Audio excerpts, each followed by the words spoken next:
They told Marcus the skeletal white dog was completely free, but he had no idea she was about to demand a soul-crushing emotional payment his shattered heart wasn't prepared to deliver.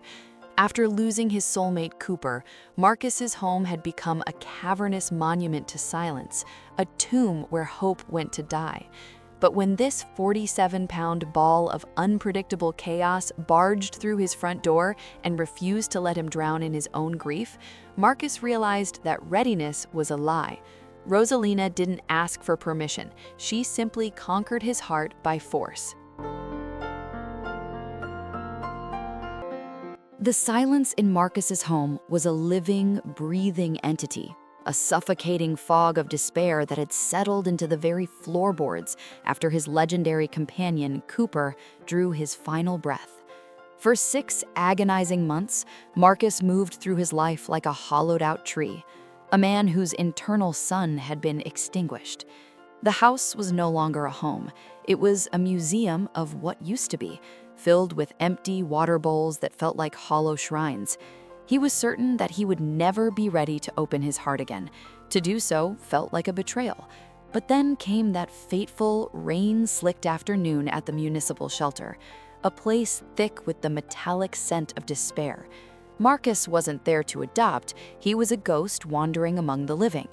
That was when he saw her, Roselina. She sat in the furthest corner of a cold kennel, a patch of white fur that looked more like a discarded shroud than a living being. Her condition was a crime against nature. Her ribs didn't just show, they jutted out like jagged ivory daggers beneath skin so translucent you could see the frantic, desperate fluttering of her heart. You could trace every vertebrae of her spine like a row of mountain peaks, a skeletal map of long-term starvation. When the volunteer whispered that Roselina was free, Marcus felt a jolt of pure terror. He stepped back, practically shouting that he wasn't ready, that his life was a mess. But the worker's shrug was like a death sentence to his excuses. Well, she's free. That sentence stayed with Marcus, echoing in his skull like a tolling bell. He brought her home not out of readiness, but out of a primal obligation to save a soul from evaporating. He expected a broken animal that would cower in the shadows. Instead, the moment she stepped across the threshold, Roselina walked into the center of the living room with a bizarre staccato stride and literally collapsed into the leather couch, melting into the cushions with a sigh so deep it seemed to exhale years of stored-up trauma. If you're watching this and haven't subscribed yet, I have to say I'm a little heartbroken. Stories like this need your support. We bring you these incredible journeys of survival every single day, and we need you in our family. Hit that subscribe button right now. You won't regret it. Now, back to what happened next, because Marcus was about to find out that this free dog was going to cost him every ounce of his emotional reserve.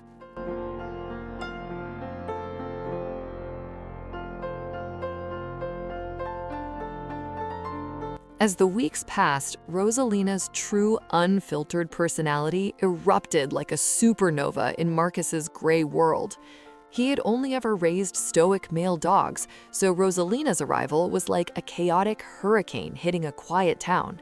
She was the most profoundly eccentric creature to ever walk the earth. Her movements were a masterpiece of physical comedy. Her 4 legs seemed to belong to 4 different animals who were all arguing with each other. When she walked across the hardwood, it wasn't a stride. It was a theatrical performance that made her look like she was constantly improvising a dance.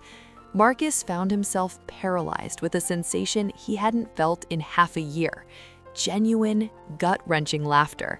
It started as a chuckle and grew into a roar that shattered the heavy silence Cooper had left behind. But it was her voice that truly changed the atmosphere. Roselina didn't bark. She possessed a vocabulary of bizarre, otherworldly sounds. If she felt Marcus's attention drifting, she would emit a noise that mimicked a rusted barn door screaming for grease. Other times, she would rev her throat like a high-performance motorcycle engine, a deep, guttural vibration that Marcus could feel in his own bones.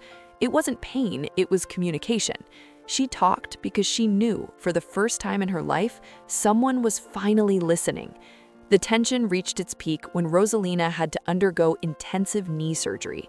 The recovery was a brutal test of endurance.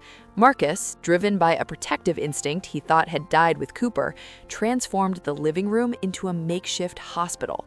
He dragged his own mattress to the floor, refusing to let her jump and risk another injury. What began as a temporary necessity turned into a month-long vigil. He slept beside her, his hand resting on her flank, feeling the rhythmic rise and fall of her chest. This wasn't just a recovery for a dog's knee, it was a recovery for a man's spirit. The inconvenience of the floor became a sacred space.